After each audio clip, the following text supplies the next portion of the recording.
Yeah. I'll go along those lines. You can remember it. Impressive. No, they were just literally my train of thought when I was at the computer. That's why there were so many spelling mistakes. Oh, right. Yeah. Sick. Jamie Foale, welcome to the podcast. Thanks for coming on. No worries, Darren. Thanks for having us all on. That's all good. It's a bit weird talking to someone that I've known and spoken to for a while and actually interviewing him. Yes. I guess we've been around the scene in Adelaide for a while now. I think Kael's first race was probably 2016. Yeah, right. In Adelaide. I did a few races long before that, but had a massive break of no riding to have kids and all of that. So it was great to come back and get back on two wheels. Yeah, sick. And now it's great to see both kids ripping it and enjoying it. They are ripping too. It's wild to see them progressing. The scene is incredible in Adelaide at the moment, isn't it? Yeah, it's wild. For those who don't know you or haven't known you for years, who are you and what are you going to do? And I guess my name's Jamie Foale. I've been around bikes for a long time. Came to downhill pretty late in my time. Not like a lot of these kids getting into it at 12, 13 and whatever. I spent my younger years racing motos, racing dirt bikes. Got out of that when I was at sort of uni years. Yeah. Did a bit of road racing on 250s and GP bikes. Yeah, right. Yeah. Raced in a bunch of support races down at Phillip Island, and got comprehensively spat out the back, but it was a bloody good time. That place is incredible. Did a bit of that, and at somewhere along the way got into mountain bikes as a bit of cross training, just for something different. Certainly a lot cheaper than racing motorbikes. Yeah. And loved it. Never really looked back. Just had a great time. Lived in Canada for a bit. Yeah. Right. Then got into racing back in Adelaide after a stint overseas, and hooked up with some boys at the local bike shop. Worked in the bike industry for a bunch of years here in Adelaide, and and then, like I said, took a big break from racing. Yeah. Until the kids came along and they got into bikes, which is cool. You didn't want to get them into moto racing? Pass. Yeah. No, I don't know if we were going to support that at that age, but yeah. I had no idea you did that. That's wild. It was good fun. I really enjoyed the road biking, but pretty narrow kind of activity. But there's still nothing quite like tipping in a couple of 100 k's an hour type thing. Yeah, is pretty special. But having said that, the variety that's in mountain biking, and especially in different downhill tracks, is incredible. I really love it. Just love riding and getting out there with mates, and now getting out there with the whole family. Yeah, we're blessed here. Like, you've got 5 or 6 trail centres within 10 minutes of your house, right? Yeah. It means I don't really go anywhere else at the moment. We just kind of ride around here. Yeah. So you've done something pretty big in the last year or so. Obviously, Kael's been riding pretty well, and you guys went overseas last year, but you've kind of started a team. Can you tell us a bit about that? Yeah, well, I guess that did start last year, or the thought process towards it started last year. As Kael was scraped onto the Worlds team last year, and so to tack onto that, we did the last round in Valli Hoel. Then we tacked a third event. We went to the last IXS round in Italy, down in Pila. Yeah. Massive eye-opening experience for him, and a quick kind of 3 weeks straight of racing. And I know at the end of that, when he'd had a good run over there, had a great time, met some cool people. Obviously, head blown apart by those kind of trails. Yeah. Things went pretty well in Pila. And I think he had by then relaxed into it a bit more. And I just remember the talk then is like, okay, well, what are we going to do to get back here? How are we going to take that next step and get more exposure to that level of racing and those level of tracks? So, I knew that there were some options. Obviously, Oz Cycling offer the Federation jerseys, wear your Aussie jersey for the races. And that was an option. Obviously, any kid who wants to race overseas also wants to have their sponsors on the jersey, and that's not an option with the Aussie jersey. And so for a few reasons, that and some other reasons around, certainty of being able to guaranteed entry every race and a whole bunch of other reasons, I started to think about how possible it might be to start a UCI team, and gather a few people together that have kind of similar goals to us, Didn't really go very far until quite late in the piece. Had been looking into what it would take, which was obviously, a fair bit of work. And thinking about who we would team up with. At that time in Adelaide, there's not, we kicked a few tires. There wasn't really a lot of people interested in Adelaide. Not a lot of people at that same level or willing to, wanting to take that next big jump. But I think the great thing about the Aussie mountain bike scene is that we'd spent quite a bit of time this summer, as we did last summer, interstate, meeting a lot more interstate riders and families. And up at Illenbar, I just, had a few conversations with different people, find out what people were doing, and stumbled across, Will Island. Well, not stumbled across, we knew Will Island and his dad, Jeremy, and just started talking to him. And it turned out that, Big Jez was interested, keen to go down the same road. And Will, obviously, pretty promising young rider as well. And so slowly over the next, couple of months, we started to, piece together what it might look like. A few things I want to unpack in that, but firstly, you mentioned the trade team and making it easy to get every round. It's because if you're a UCI trade team or you're a UCI registered team, you're pretty much guaranteed entry instead of having to have points. Is that correct? Yeah, that's right. If you're elite riders obviously need to get a certain number of points. And then can just go as a privateer, and do whatever they like. For juniors, it's a slightly different system in that you would have to apply to Oz Cycling for one of the jerseys. I think last year they had 6 positions at each round, and that's how Kael, applied to go to Valli Hoel.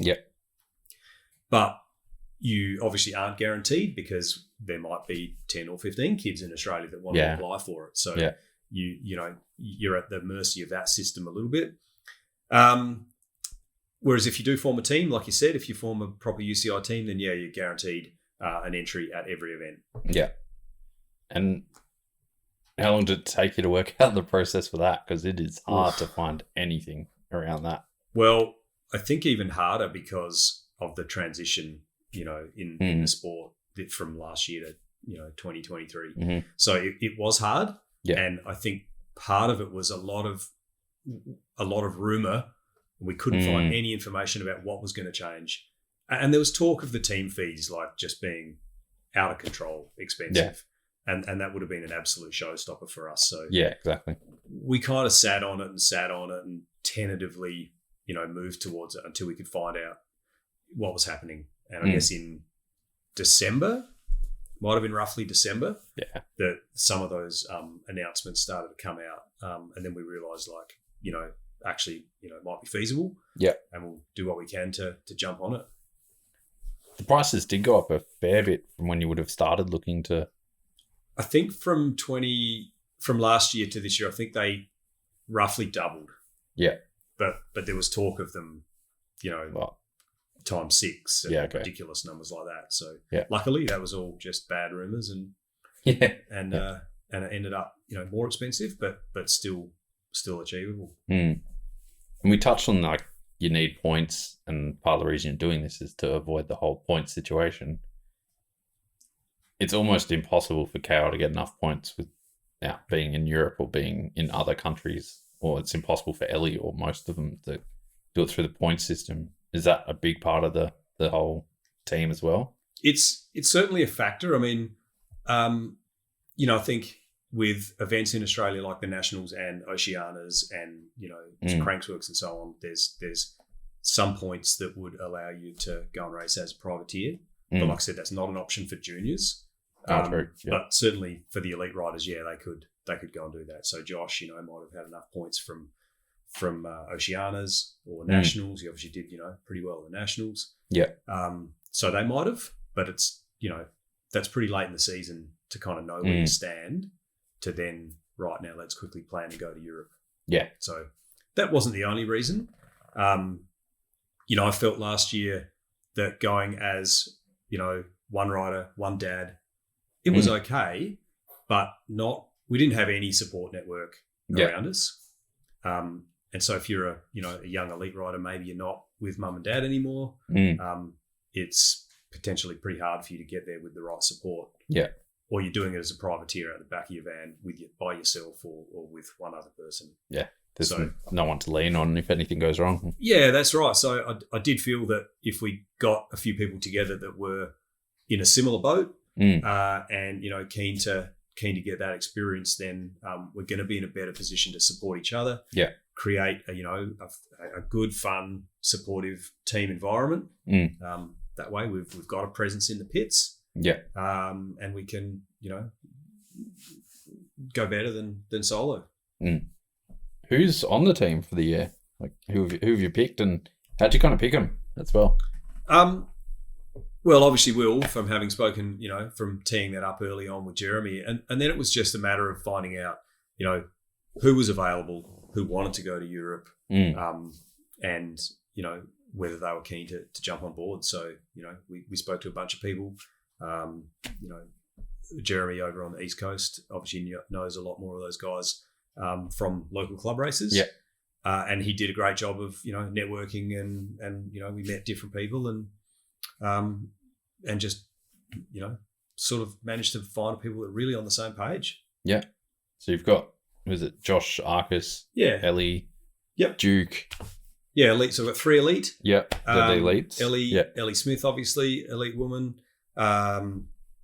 Josh Arcus, who again, elite male, did pretty well at the Nationals and in the National Series, pulling into second, I think, overall.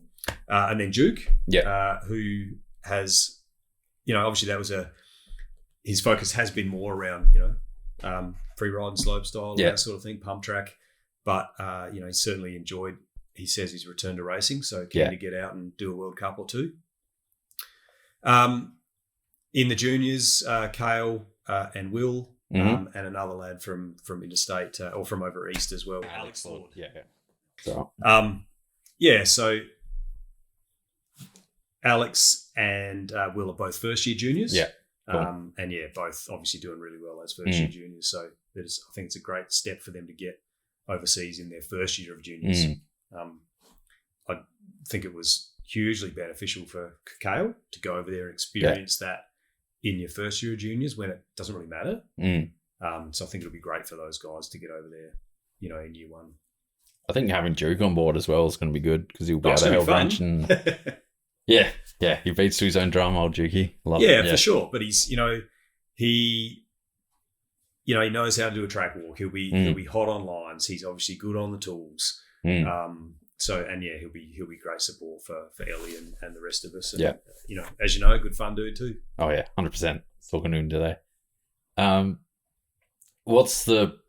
So obviously you had to do it all by yourself last year with Kael, which in some ways is easier because you're only trying to find accommodation for 2 of you. What's it been like trying to plan and get everyone together and herd some cats? And it's a big logistical job for sure. I would hazard a guess to say a little bit more so for our style of team than maybe a more professional, fully formed team where everyone does everything together all the time. In some ways, we're still a group of individuals who, come in under the banner of Fusion Racing. But, as you know, everyone's got a lot of their own sponsors and so on. So everyone probably won't do every round. Duke's going to concentrate on a few slopestyle events and some other stuff in Europe, so he won't probably do as many World Cups. But most of the team will stick it out and do most of the European rounds. But it's been big. It's been a big job for sure. I couldn't imagine. I wouldn't want to do it. That's for sure.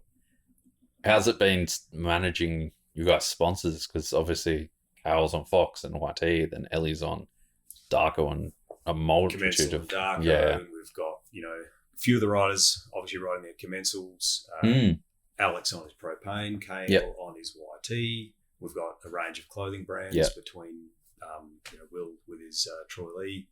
A few of the riders on their Darko kit. Obviously Ellie, Josh, Ellie, Josh, and Duke. then Kael on his Fox gear. So yeah, and then Alex on Reckless. Alex is now on Reckless, which is cool. Yeah.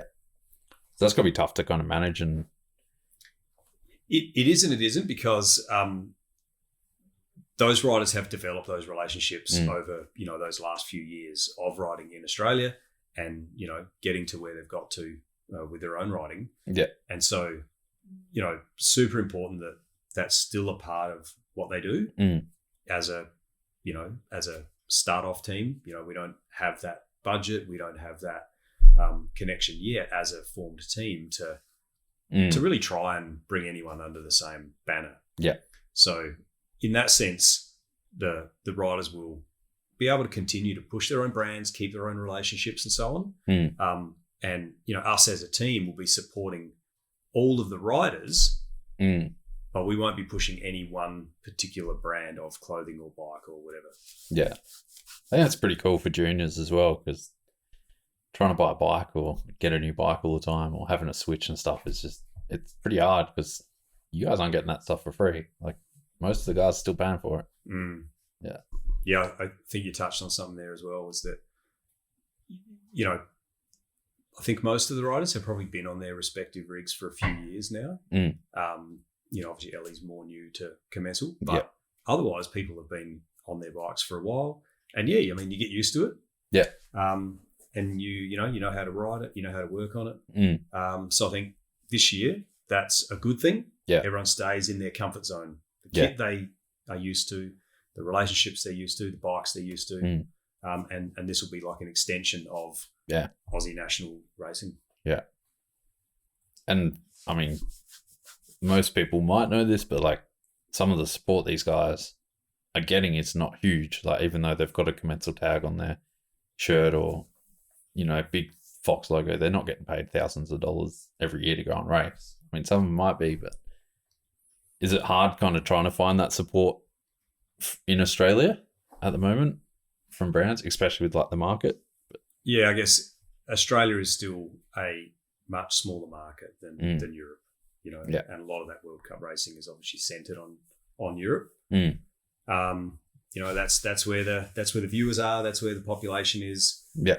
We're a relatively small scene here in Australia. Obviously, we probably do pretty well given our size. Yeah. But look, the brands that I can only speak for, the brands that we've worked with for Kael, and they've been really good. Yeah.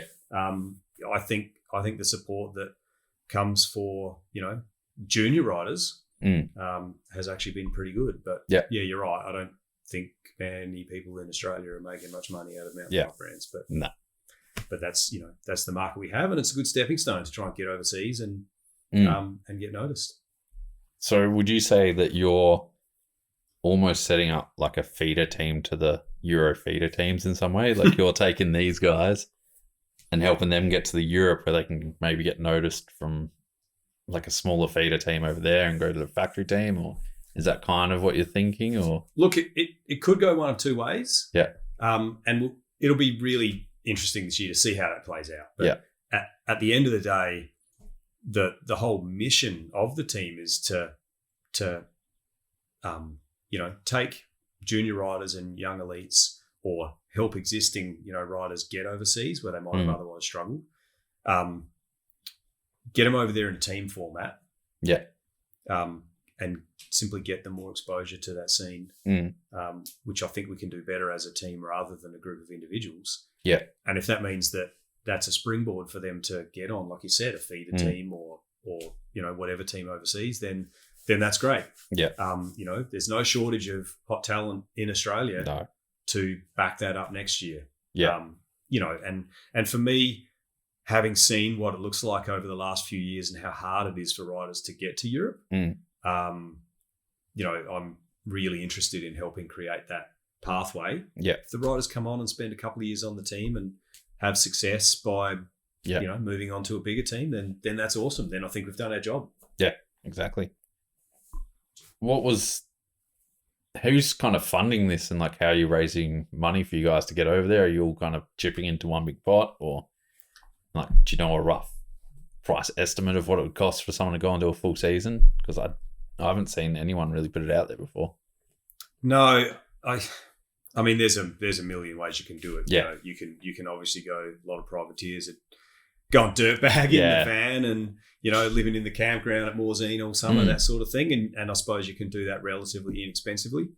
Again, I think that's one of the benefits of doing it as a team, because we've been able to book more group accommodation, bigger and cheaper per head type stuff. Yeah. So this year is definitely, it's a bit of a mixed model. Yeah. A lot of I guess self-funding from the riders and parents and people who might have paid that money to go racing anyway. Yeah.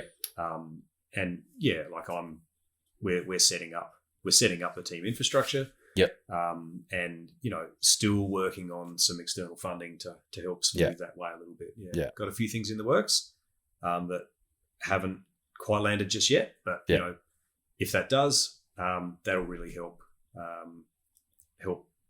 with a bit of help with a few subsidies, get riders to more rounds where possible, that sort of thing. I mean, that's the goal, more racing exposure. That's what we want.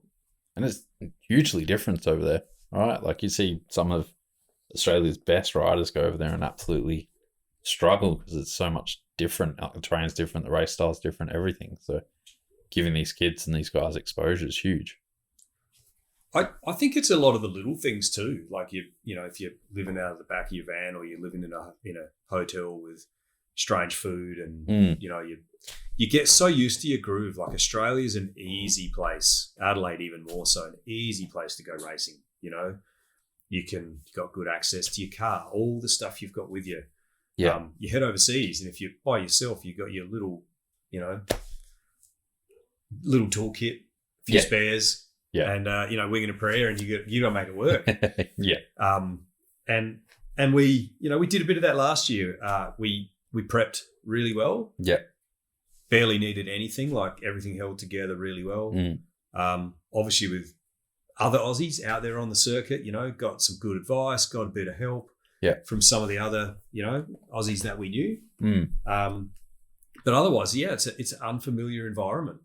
And so to create a more comfortable space, both physically and mentally, and a consistent space, like, hey, we're at the races, we've got the pit set up, we've got the trainer, we've got, decent tools. There's support mechanically either inside the pits or, from outside. But to create that kind of consistent space where hopefully the riders can just get on with it and get racing. Yeah. Which is the biggest change I've heard from going from that. I think even Ollie's Wild said it to me the other day, or said it somewhere, but even going from the Union, which is like the Eurofeeder team, to the factory FMD, he's just like, all I do is sit down. I rock up and I walk my bike over and sit down and think about my race and then hop back on my bike. And go we won't quite be like, we're not going to be there yet. We're going to be definitely I'll be expecting Kael to do his share of the dishes. For sure. Where was I going from that? Why do you think it's been so hard? You had this theory and I kind of never thought about it and I agree with it, but why do you think it's been so hard for Aussies to take that next step or get noticed by people without going over to Europe? I mean, so many of the teams are Euro-based. Yeah. Right? That's the environment that they've grown up in. They're surrounded by, an existing community of, shit-hot riders. And so in some sense, do they have to look outside of that bubble to find these riders? Yeah. Well, not necessarily. But I do wonder if, and obviously it's just so much more expensive for Australians to go and just have a taste of it. We can't just drive over to Thredbo and try out a big track. Sure, we can do that here. Yeah. And the equivalent of that in Europe is pretty easy. Yeah. You've got great feeder systems in Europe through the IXS Cup. There's a whole range of those, races through that race program all the way up to, the IXS, like the one Kael did in Pila. But it's obviously not easy to get there. And I also do wonder as well that because our race season, well, apart from Adelaide, of course, but for the national race season where we are sort of December-ish through to March or April, a lot of the thinking around, a lot of the planning of who's going to be on these teams, how that works, that happens towards the back end of the calendar year. And I'm sure by the time, given that, Team Rego cut-offs in the middle of January. Yeah. So everyone that really knows what they're doing, in the latter part of the year. We haven't even started our National Series racing by then. Yeah. So any kind of results, you're going to be talking about are a year old. Yeah. So by the time we get around to having our National Series, all those teams are locked in. And I think it means you would really have to stand out way more the year before you get to sort of show where you're at and progress in this current season, because it's all closed off, it's all done. Which kind of makes sense, because I figure it'd be the same for New Zealand as well, and they've got an amazing riding team there, obviously, with quick people, and then I know it's only like 4 or 5 people on the world circuit, like bit like here, like it's a pretty solid race scene, and a few make it for sure. Yeah, and when they do make it, they make it big though. So yeah, you've obviously got all those inside sponsors from. Oh yeah. Every athlete's obviously got all their bike brand sponsors, and you mentioned that Ellie's got her big long lasting sponsors, and everyone else has got theirs. But they're all bike industry related, and it's mainly because every individual athlete is involved with this sport. Yeah. But you as a team are more of that pathway. You're trying to provide the guidance. You're trying to boost them up so that perhaps they can go onto that world stage and get on the podium at World Champs or at a World Cup and be on those big teams. Yeah, or at least a stepping stone to get to more races or get on a feeder team or whatever. But does that mean you can actually approach out of industry sponsors, or you're looking at out industry sponsors because they're going to help guide your team as a whole?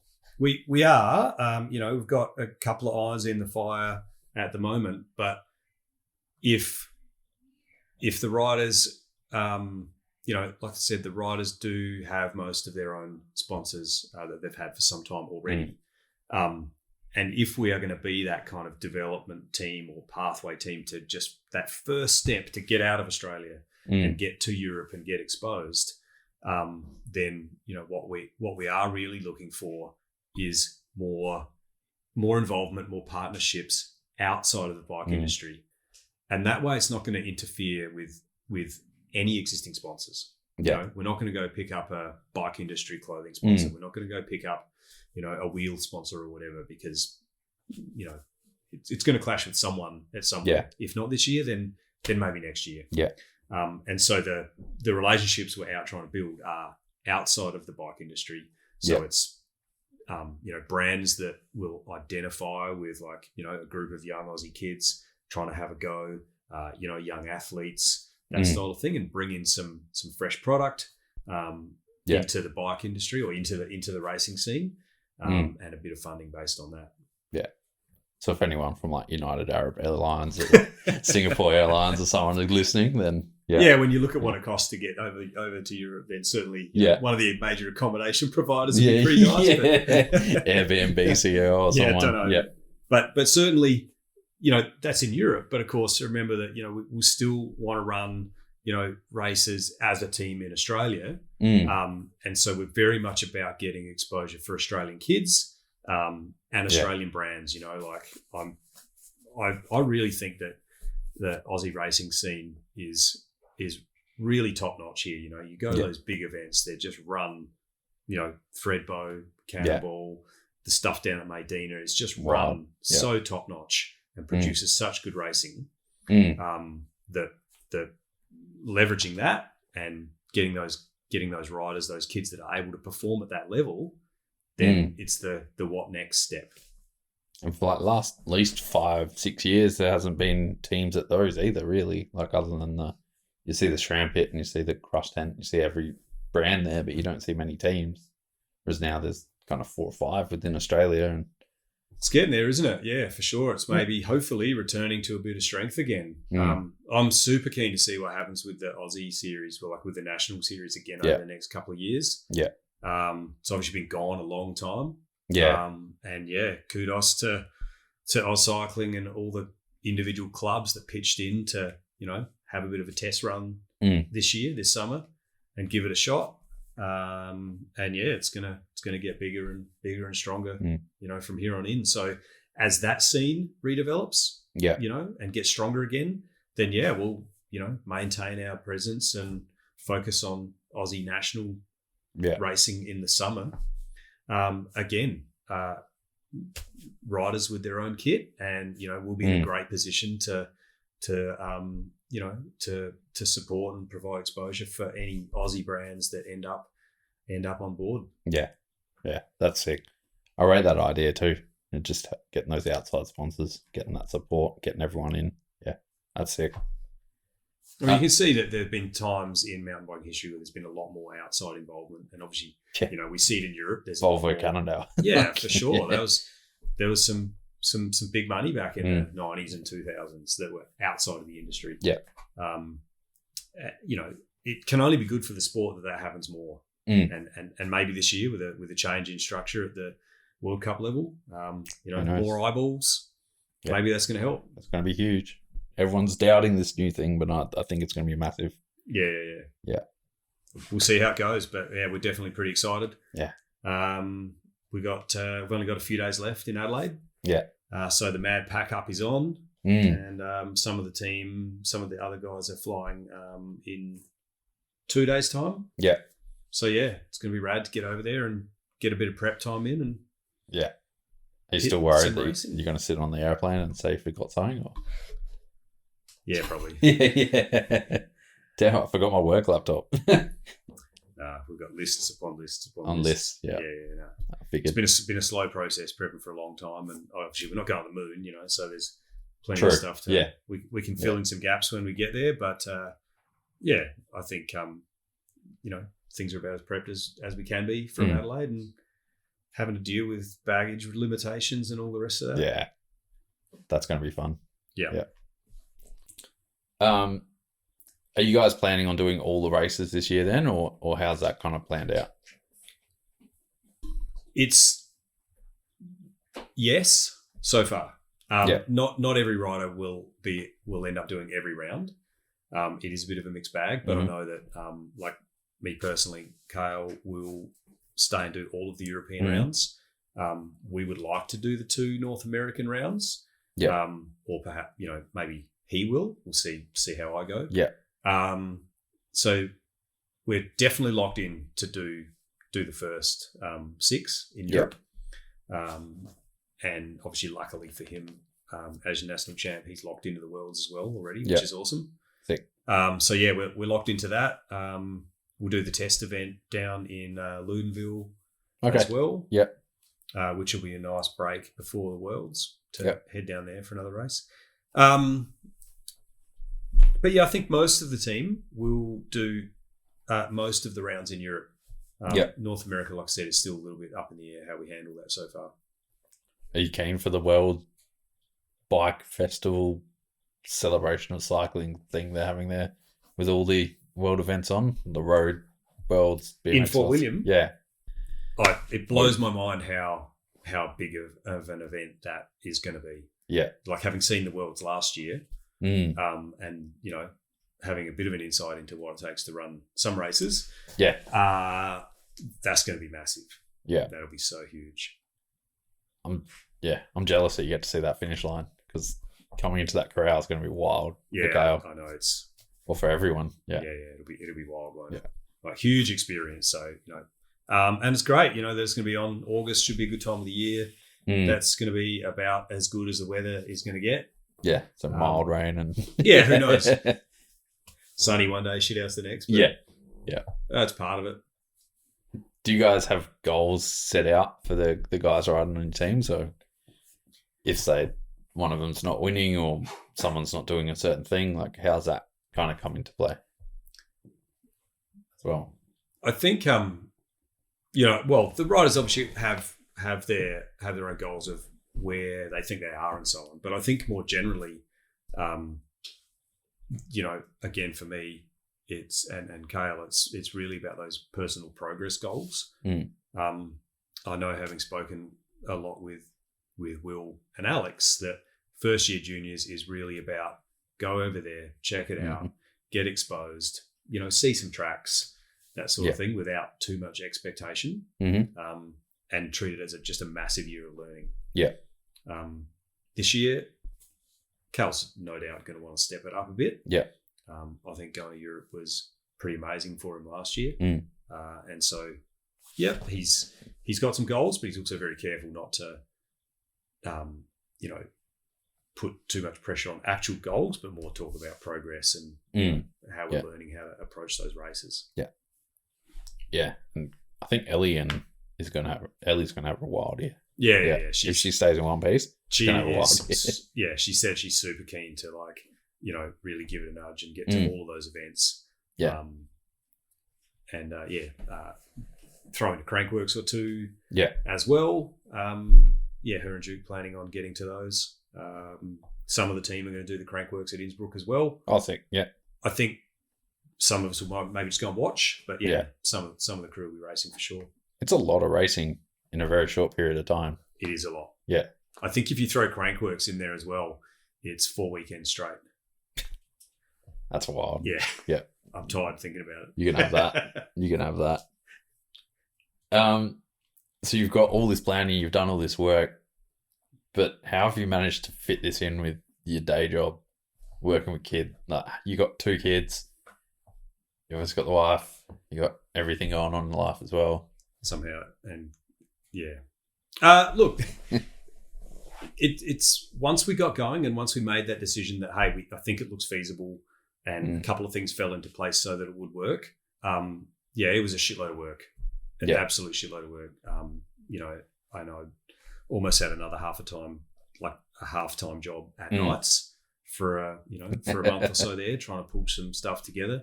But once we pulled the trigger, there was no going back. And so for me, it's just head down, get on with it. Yeah. And because I just am so keen to make it, to follow through with it and make it work this year. Yeah. You just got to get it done. Yeah. You just end up running off that motivation to get off there, and energy doesn't matter anymore, right? You just... Oh, look, I mean, sometimes you burn the candle a bit, but you just got to do it. And it's been great having Jeremy bounce things off as well, as we're talking about what the plans are. Do we go here? Do we go there? How do we approach certain things?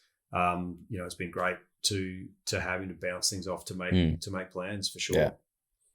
Yeah, it's not just you. It's both of you guys. No, I probably would have gone a bit nuts if it was just me, just by myself. More nuts. Yeah. Yeah, for sure. We touched on the sponsorships before, but it seems like a lot of sponsors this is from the outside looking in, just give a bit of equipment but no real direction and how to actually succeed at the sport. Is that something you kind of want to help with, or is that something you're looking at doing and maybe in the next 2 or 3 years you become this team that can actually coach and bring up people through the system without just throwing product or support at them? Yeah. I guess, I would like to think that we certainly can add something to that. Otherwise we wouldn't be doing this if we were just, booking hotel rooms and leaving it at that. Yeah.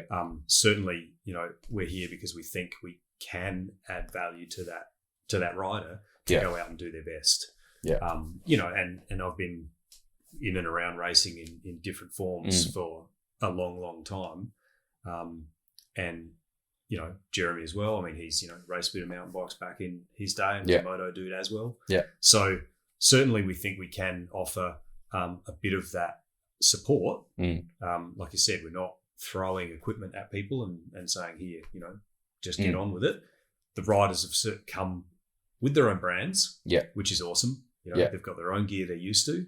But if you are by yourself, sort of stuck in Europe, we're going to be able to help provide the team support, pit support, and at the same time, we'll be doing some great work with a couple of the media companies You might have heard of some dude, Jack Fletcher Media. Never has heard been him. instrumental with a lot of advice and some other good stuff. And Ollie Crew as well, young lad on the East Coast who's makes pretty amazing content. Up and up. He makes some really sharp stuff. So we'll definitely work with those guys to get that team brand out, and then all the individual riders will be able to leverage that as well to get a bit more content out as well. So it's hopefully it helps them with their relationships, with their exposure for their sponsors, and they continue developing that. Yeah. And the media crew and having those links as well is super important, especially over there if you're going to be throwing your dad cam around and you got someone here to help edit it, or that's it. Dangerous with the dad cam for sure. Yeah. I've heard it's been a mum cam for a long time though. Oh, the mum cam got a run at Wollonga for sure. Yeah. Yeah. I've found myself a bit too busy. Eagle Fest was just an absolute, dog show not a dog show. The event was awesome, but it was like 14-hour days trying to get that thing going. So with the club. So I didn't do a lot of dad camming there, but did a little bit of Threadbow. And then you had to focus on beating your youngest son at Wollonga as well, I guess. The challenge was thrown down. That's the biggest race of your year, right? Yeah, for sure. Yeah.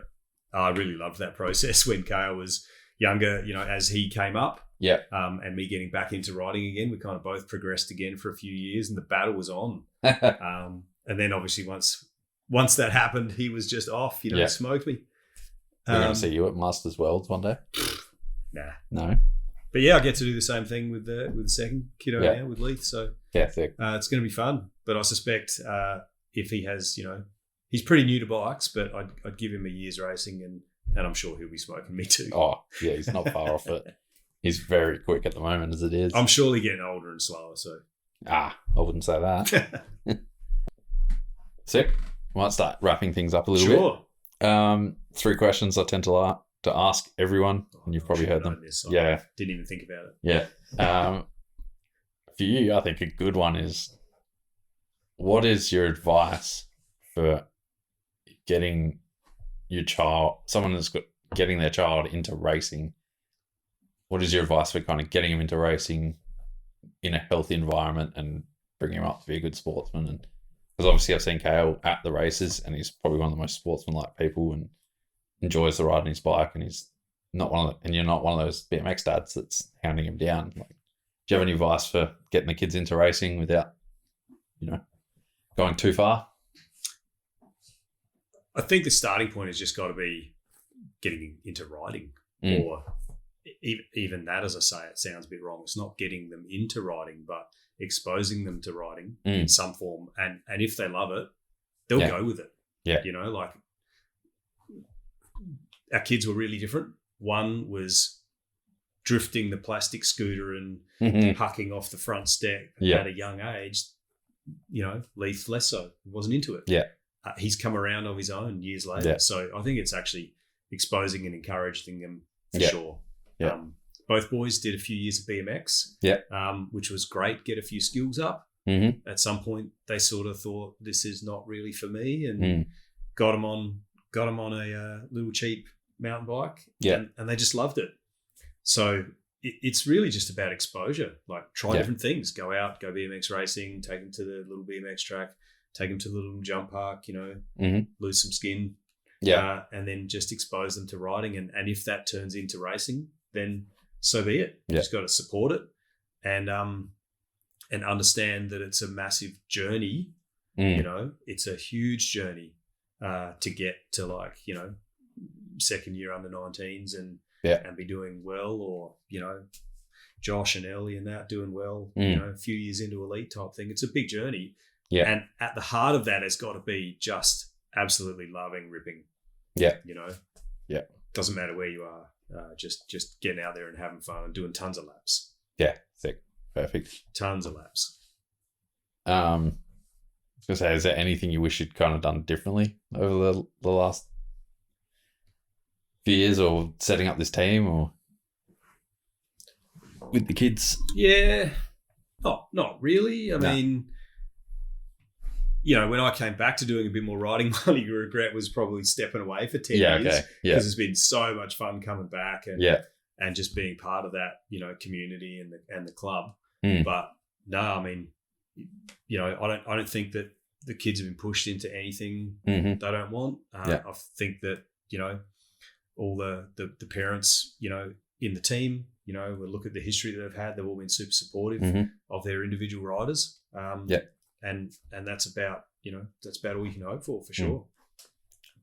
Before we move on to the last question, though, we're going to be doing some more podcasts later on in the year, which I thought we should mention. So we're going to have, after every round, we're going to have a couple of you guys on, see how the racing's going. You guys keen for that? And yeah, we're super keen for sure. Yeah. Like everyone's frothing to get to the first round, and so I think it'll be really good insight into what it's like for a privateer, team. Yeah.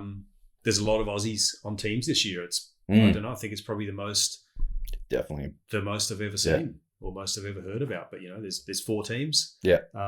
Obviously on top of all the pro teams. Yeah.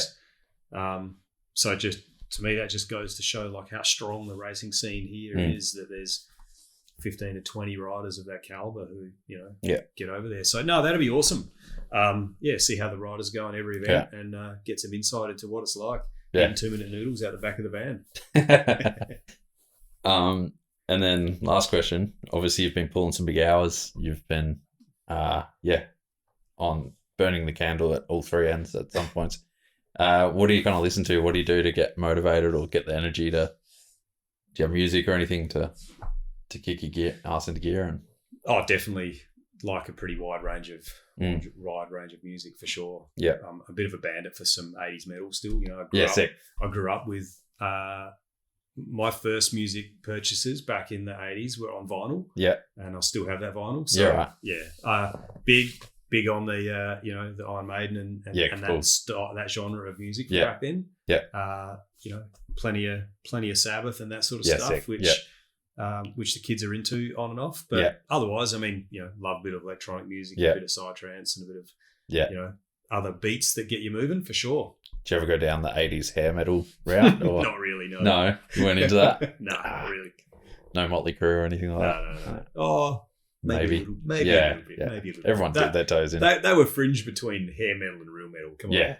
We're going to find some 80s photos of you with like a stressed out perm and some leopard print pants. I don't know about the perm, but there might be some scary 90s photos. That's for good. Well, Jamie, thanks so much for coming on. It's been a pleasure and good to chat to you properly and listen to your stories. Awesome. Thanks, Darren. Thank you. We'll speak to you soon. Yeah. We'll be about 3 seconds. Cheers.